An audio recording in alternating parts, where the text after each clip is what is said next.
an actor is just one cog in the machine of a show. It's a very important cog, but I was more interested in all of the other cogs.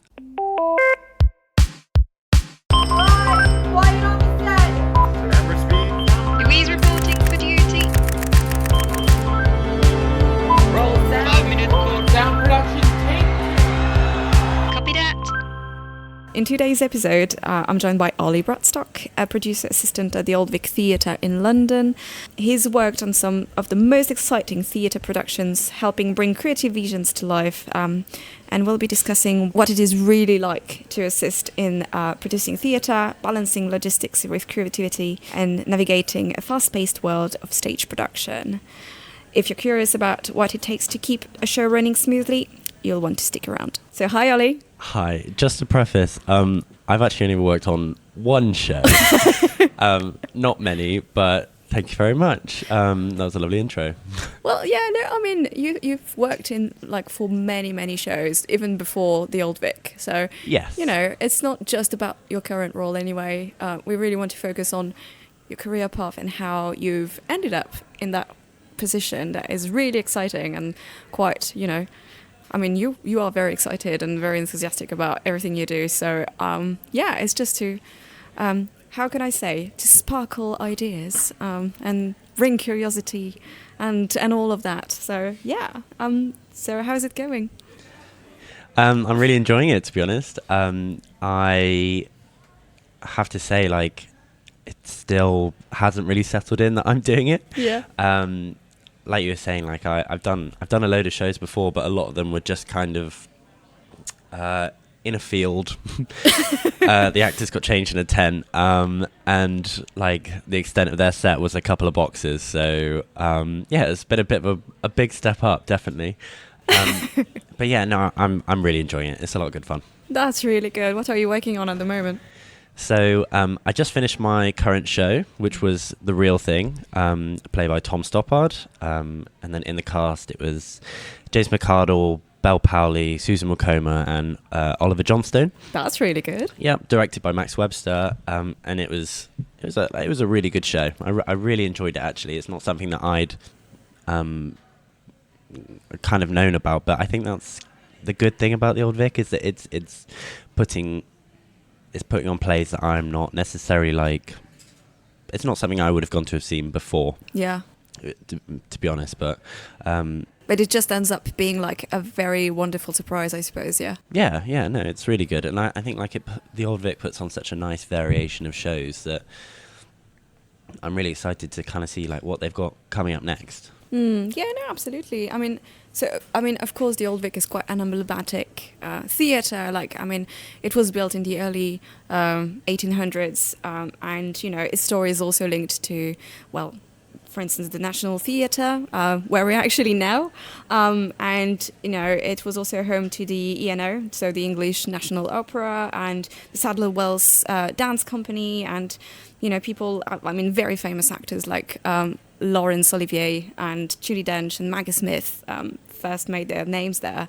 So it's genuinely a very big landmark of the British theatre. So what does that mean to you? How is that important in your path, and how of your pride to be part of that team? I think that's a bit of a tricky one, because I think with any job you kind of settle into the day-to-day workings of, I have to send this many emails today, or I have to make sure that I send a gift to that person. And so I guess you can kind of lose sight of that. Yeah. And actually, I don't know whether that's maybe a good thing, because I think that it's quite an intimidating reputation to come into. And I think, there's been plenty of people before me in this role, and so I guess it's not so much about what's come before me. I guess it's more about what's happening in the future. Wow, that's very... I like that. I really like that, actually. And you were talking about your day-to-day life. How is it like? What can you describe us a little bit more of your role, and what you do in your everyday life, and how it is to what's one typical day like at the Old Vic? It really depends day to day. Some are more glamorous than others. But so kind of what my role looks after is a production. So depending on where you are in the production schedule, whether you're in rehearsals or when the show's running or when it's in tech and previews, the day can just look completely different, all the time. Yeah.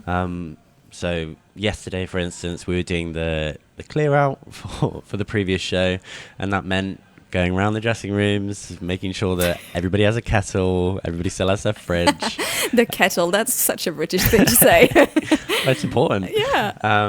But then, making sure no one's left there like rubbish lying about or priceless jewellery, etc. Oh, have you found anything exciting? No, unfortunately not. Unfortunately not. But so...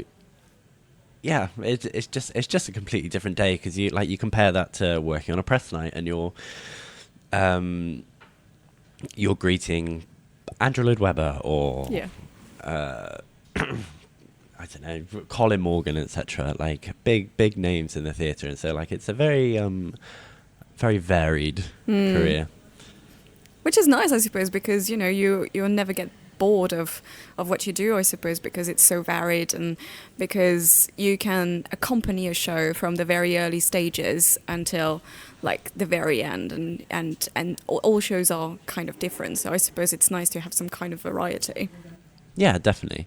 And I think that's the thing that I like the most about working for somewhere like the Old Vic. Yeah. So when I was kind of like working in production companies previously, like the show would be a much longer run, whereas at the Old Vic it's kind of like a 3 months or so, and then it's on to the next show, and I think it just means that you're going through those cycles a lot quicker, and you're picking up a load of experience on each new show because every show is different, and it's a completely different requirement. So the next show that I'm working on, Oedipus, is a co-production with Hoffe Schechter Dance Company. Wow. Yeah, and I've never worked with dancers before, and that's exciting. It is, but they're in the same industry, but they kind of work completely differently to how actors do. And so you're finding out about all of the dancer requirements, like warm-ups and physio and how they work together as a company, and their hierarchy themselves. Like, it's all completely new stuff to me, which is really exciting. Like, I think it's great to be in a place where I'm picking up on new things like every 3 months or so. I'm constantly going to be learning, which is really exciting. Yeah, absolutely. Is that your? Do you have a favorite part in all those stages? Like, do you have something that you really, really enjoy doing, or is it just the entire process that you prefer and the fact that you're learning so much? I do think that when the cast are in the theatre and the show's up and running, and you kind of see like the audience reactions and the reviews, etc., and you do think like you've been working on something for months, and then it's all kind of conceptual, like nothing's really tangible that you've seen, and then all of a sudden the show gets put on, it's in front of an audience, and the audience are loving it, and it's just really nice to see like you're kind of you've played a part in that. Yeah, it's very rewarding, I suppose. Yeah. I remember when, because for those who are listening, they of course don't know that, but we were working together at Cheltenham festivals, and to actually see the festivals running smoothly, well, I mean, most of the time, and seeing how the audience, how happy they were and how inspired they were, and even when the artists would just be so happy and celebrating the festivals, it was very much of a reward, and you very much felt like you were part of this like big story and big adventure, I would say. So I suppose that you kind of find that also while working at a theatre, and because you have this fast-paced environment anyway.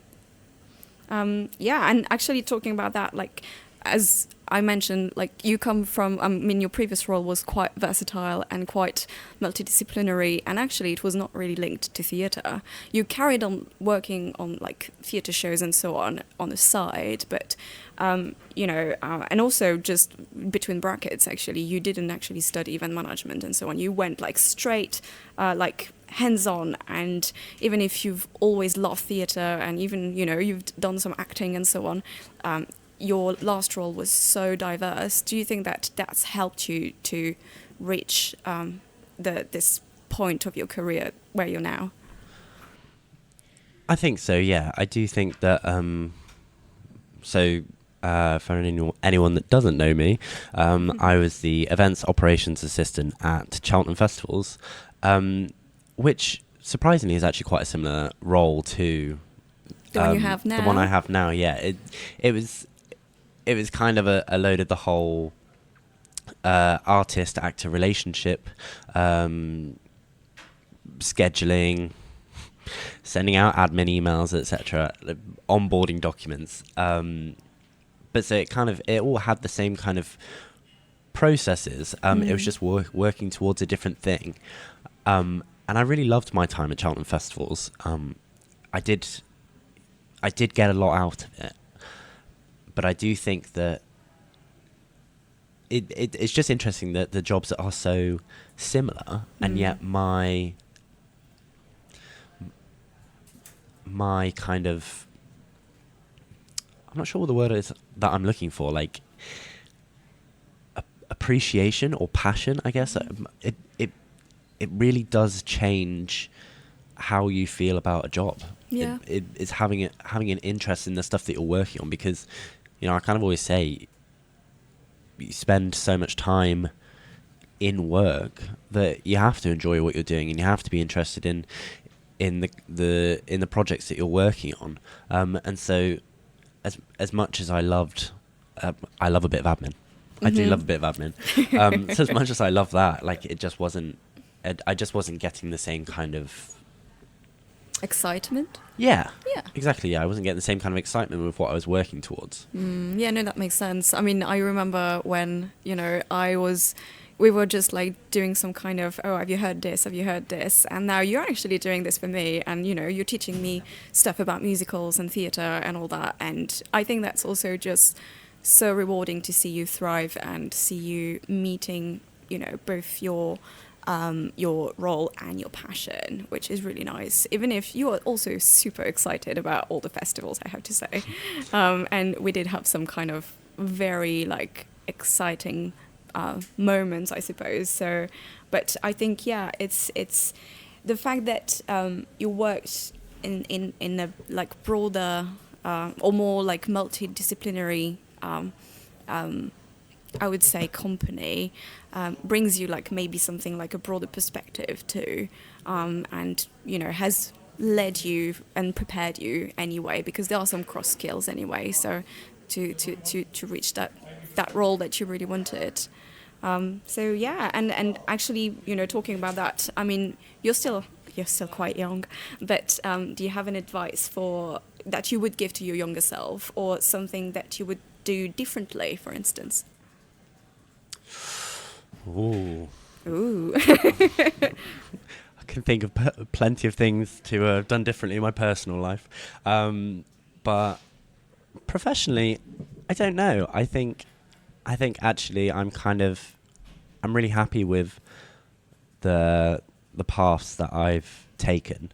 I do wonder whether I just wish I'd have taken them sooner. It's very tricky to say, because so I always wanted to be an actor when I was younger, and retrospectively, I think that was mainly because I loved theatre and I loved the industry, but I just don't think. I grew up in like a small town as well. Like the only time I was exposed to theatre was going to see like the local panto, or the occasional trip to London, which I was very lucky to have, and a lot of people didn't. But so I think all I was ever exposed to then was seeing the actor on stage, and I knew that I wanted to be a part of it. And if that's the only thing I was exposed to, that's That's kind of the only thing that I saw was a job in the industry. Yeah. And so, yeah, I wanted to be an actor, and I you know, chose drama at GCSE, drama at A-level, did a college course on acting, and then went to LIPA for a foundation course on acting. And I loved it, and I came out of it, was really excited to be an actor, and then I started doing some shows, like one-off acting gigs. I was in a tour that I loved, but I loved it for the people, I think, and I think the acting just didn't really excite me as much. Yeah. Another rubbish thing about acting as well is that you're constantly getting rejected. And I'm not very good with rejection. But I say that you get rejected from countless jobs as well in the industry. But yeah, I wasn't very good at rejection, and I wanted to try other things, and I started doing a bit of stage management for a touring panto that I was working on, and was really enjoying it. And I just really like kind of being behind the scenes now, is what I realised. And I think with an actor, like, an actor is just one cog in the machine of a show. Yeah. And it's a very important cog, but I was more interested in all of the other cogs as well, and seeing how they all kind of like tied together and work together. And there was no like one specific thing that I wanted to try. But so then I kind of came into Cheltenham festivals because I needed a full-time job. Yeah. But working on that job, like, I kind of saw, for a different industry, what it was like, kind of like pulling all the strings and tying everything together, and then having that, that finished product of a festival. Yeah. And I really loved that aspect of it, of saying, well, I organise that, and I organise this, and this. And then you see it on the day, and it all comes together smoothly, and you think, great, like, I put all of that together. Yeah. I wasn't just working on one specific thing. Like, it was such a varied role. And I think that was the thing that I loved about the job. And I thought, if I could do that for theatre, that would be great. That's perfect. Yeah. Yeah. But I did think that at Cheltenham festivals, I'd kind of gone into the festival industry by that point because I needed a job. Yeah. And so I kind of thought, oh, well, maybe, I've started my career path down this industry, and does that mean I'm not going to be able to transfer it over? I really struggled with thinking, oh, okay, well, do I have to start looking for jobs in festivals now, or working for a fringe festival and then coming across directly to theatre? Because it just didn't seem like a feasible route. And I was applying to loads of theatre jobs, kind of whatever I could do, whether that was like administration assistant or working freelance, etc. Like, just small things, because I wanted to come into the industry and I just didn't know how. And I knew that I wanted to work in production, but I just thought there's no way kind of anyone is going to want Someone from another box. Yeah. Yeah. Exactly, yeah. But so, like I was saying, like, I applied for loads of jobs. And it did take a long time, definitely. But I was really lucky with the Old Vic in that, and I've spoken to them about it since, actually, what it was about me that they were, why did they choose me? And they've kind of said that they were looking for the attitude rather than the direct theatre experience. Yeah. Which is obviously like a really lovely thing to hear. And so, and I really appreciate it, and I think that it's so important, because it's such a role that doesn't have like a direct route. Like you can't go to you. I'm sure there are courses on it, but when I was that age, like I wasn't aware of courses for producing theatre or anything behind that. And even more so, like even people who would go through a course or whatever kind of education, that doesn't actually guarantee to get a job in that field, you know. But no, you're right. I think it's really. I think it's quite impressive how much of, you know, you put in a box, and sometimes actually the box is the same box as the other one, and it could be so easy to just jump from one box to another, or just having no box, and just having those skills that are so transferable to in so many ways, especially I think, you know, working in such an environment where you can go from fetching kettles, you know, jumping in a car to fetch an artist, or just to, you know, actually produce very nitty-bitty, gritty contracts and so on, which is such a tedious job and also so detail-orientated. So it's so varied that actually it prepares you to so many different roles and so many different arts also. So I can understand that. And I genuinely think that, you know, anybody who's got a course in whatever field, that doesn't also say that they want to go only in that field. And I also think that a human being is not made to do just one thing. We are so plural, and we are so, most of the time we're very gifted to do so many different things that at the end of the day it's such a shame to just think that we are good for just one thing. Yeah, definitely. And actually talking about this, I mean, I asked all my guests if they wanted to raise awareness or just, you know, make something change in the events industry as a general term, I would say. And you did say that, you know, it was realizing that they can change industries. And is that something that you would like to see change to help people feel less restricted in their career choice? Yes, I think so. Like I was saying earlier about kind of regional areas not getting exposed to as much theatre, like I do think that there's a load of underrepresented groups, areas, places that don't have as much money to put into developing kids through the arts. Yeah. Like you see so many cuts in schools of like their art department or their drama department, etc. And it's really important because people don't just like develop their careers in London, you know. Mm-hmm. I think that there are a lot of really talented people out there that kind of want to break into the industry but don't really know how, because, you know, they're not exposed to the same opportunities as there are in bigger cities. And so I think, especially after COVID as well, where a lot of things have been digitalized, a load of resources are now online. Like I think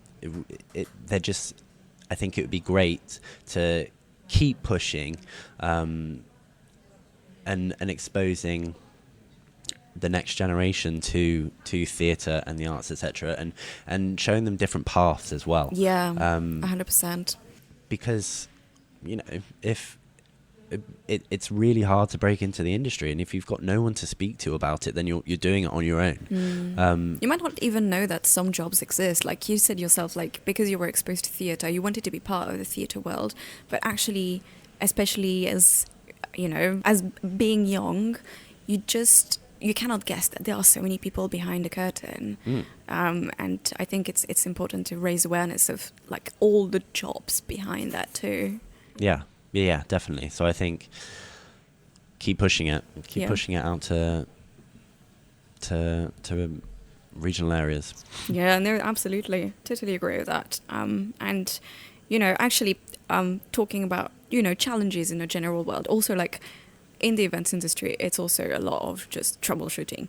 And, you know, it can go from just very silly requests to I can see your little smile there, and to like a big crisis where, for instance, there is a big storm and we might shut down the entire site, on the festival.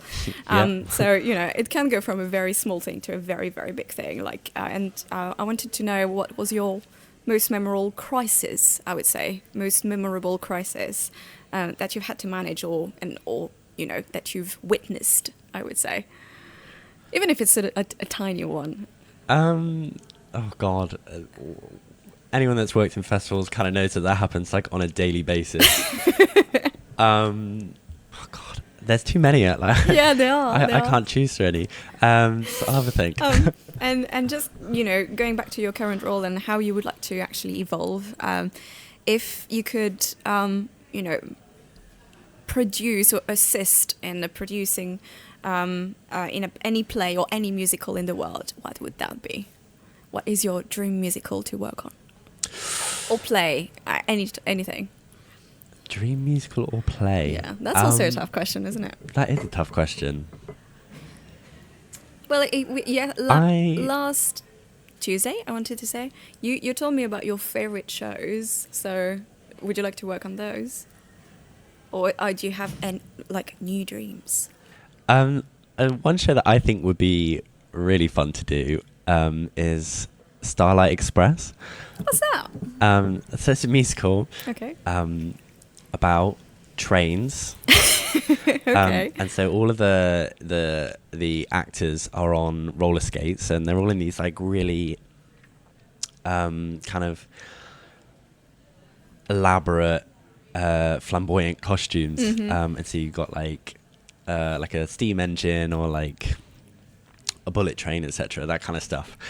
And they're on roller skates. And then so the one in London at the moment at the Troubadour is kind of it's a slightly it's essentially like it's like a skate park. So Okay. they've got like a load of ramps, like bowls, etc., and then the cast will skate along and sing at the same time. And I think like that's incredible because you've got no balance, so how the hell are they like sustaining belts and singing and acting and skating and dancing at the same time? Yeah. It just blows my mind. So like I would love to just kind of. Do you want to try? No. I think like it would potentially be a bit of a nightmare just in case like anything went wrong. Yeah. And then you've got to find someone that can do like all of those things at the Yeah. same time. So they actually have a permanent base in Germany. Ooh, okay. Which is like they have a custom built stage just for the show. Mm-hmm. And it's huge. And so I guess maybe like if I were to ever live in Germany, which is not currently on the cards, but Mm-hmm. I would like to work on that production. I think that would Yeah. be good fun. Aw, that's such. I love it. I already want to see it. There you go. You should go see it. And any highlight story you would like to share with us? Any kind of anecdote, from a celebrity, for instance, without naming who it is, though, please. Mm-hmm. And that would stay in your mind like for a long time, maybe until the end of times. That's what we would call like a green room gossip. Oh, a green room gossip. Yeah. It could be about anyone because we've been lucky enough to be among and to work with very, very big things. Big people, big fish. Okay. I do have one. Okay. So I went to Edinburgh Fringe a couple of years ago. Uh-huh. And my partner's second cousin is a famous comedian. And so he invited us to go see a show at Edinburgh Fringe for another very high caliber actor. Mm-hmm. And we went to go see the show. Incredible show, really good. And then after the show, Joe, my partner, Mm-hmm.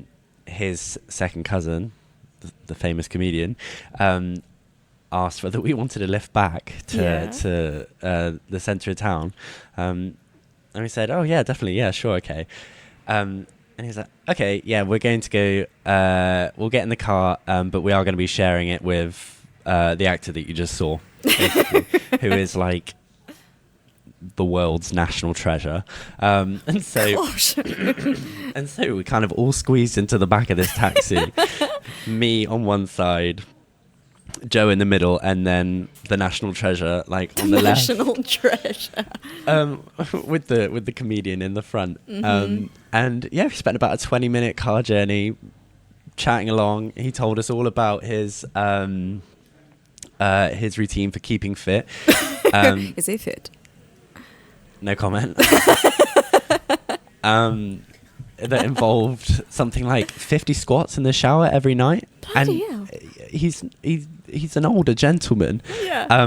So, you know, I was very impressed because actually I don't think I could do 50 squats in the shower every night.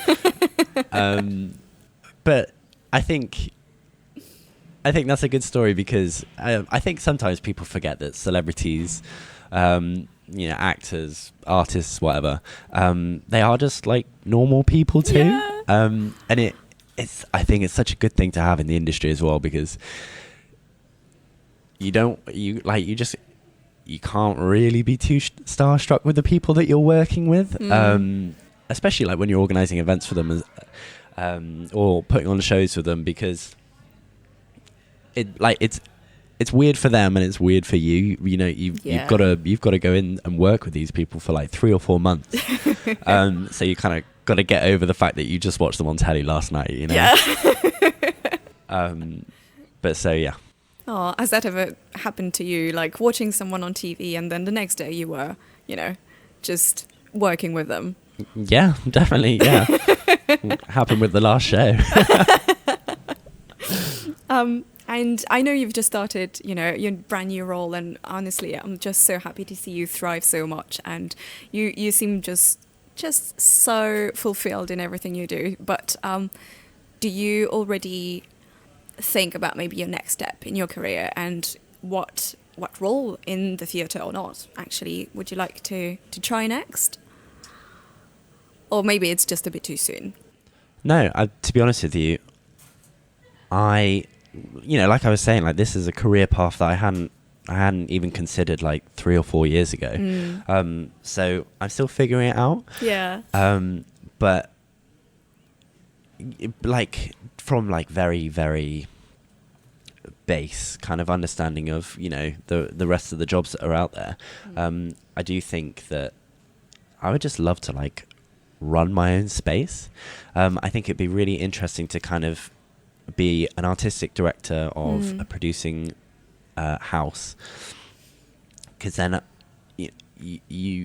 I'm just so interested in like the strategic planning of what show will come next, what show is going to sell tickets, and that kind of balance between, you know, having to make sure that you know, you're making money to sell tickets and stay afloat, especially with the way like theatre's going these days, where everything's just getting so much more. It costs so much more to put on a show these days, and so you know the price of everything goes up. Absolutely. So kind of considering that alongside with what the world, you know, it sounds pretentious, but like what the world needs to hear next. Yeah, absolutely. You know? So yeah, I think definitely artistic director, definitely not in the near future. But, in the long term. Yeah, exactly. Yeah, I could see you like that. I think it's also quite a nice in between, you know, your creative vision that actually you've kept, you know, all the time, because, you know, even troubleshooting is actually being creative, and even in the admin side, there is some creation and creativity, and you know, I do know how talented you are also with helping shows develop and helping shows with new ideas and so on, and how much you've also helped, you know, some other theatre companies to just, you know, say, oh, that could be more like this and that could be a bit more like that. And I know how talented you are, so it could create like such a wonderful combination between, you know, all that you've learned and what you have inside. I think it's a beautiful discussion. What actually, being curious, would you have like one show that you would like to put as an artistic director? Is there one show you would like to absolutely invite? Or would that be the roller skating train? Yeah. Yeah, roller skating, planes. That sounds perfect. I'll buy a ticket to that. No, I don't think so. Well, there was one play that I kind of wanted to develop, which kind of took a back burner when I was at Cheltenham Festivals. But it was a play that I was kind of adapting from Virginia Woolf's The Waves. Okay. Which is it's a really interesting book. It's quite a struggle to get through, I guess, if you're not a casual reader. But it's a really like kind of interesting, beautiful piece on human progression. Okay. And I think something like that works perfectly for the theatre. And so I didn't get very far with it, to be completely honest. But it's kind of like, it's always sat in the back of my mind, you know. And I'm sure if I were to look back on my notes for the script ideas that I had back then, I'd think, oh God, glad I didn't go anywhere with this. But it's always a project that I'd like to come back to, you know. So yeah, we'll see. Who knows? That sounds exciting too. I'll buy a ticket to that too. Wait for the reviews. Yeah, 5-star, I swear. Well, Ollie, it's been really fantastic to have you today. Thank you so much. Is there anything that you would like to share with us before we wrap up, or anything that you think would be the final words, or are you happy with everything that we've covered? Yeah, I think just to say, don't stop yourself from going for an opportunity just because you don't think you're the right fit for it, or you don't think you have enough experience. And even if you don't get that job, there's plenty more, and I'm sure one will come along for you soon. And I definitely needed to hear that when I was applying for jobs into theatre, because you still face a lot of rejection, even if you're not an actor. Yeah. There's so many people going for these roles, all incredibly talented, hardworking, good people.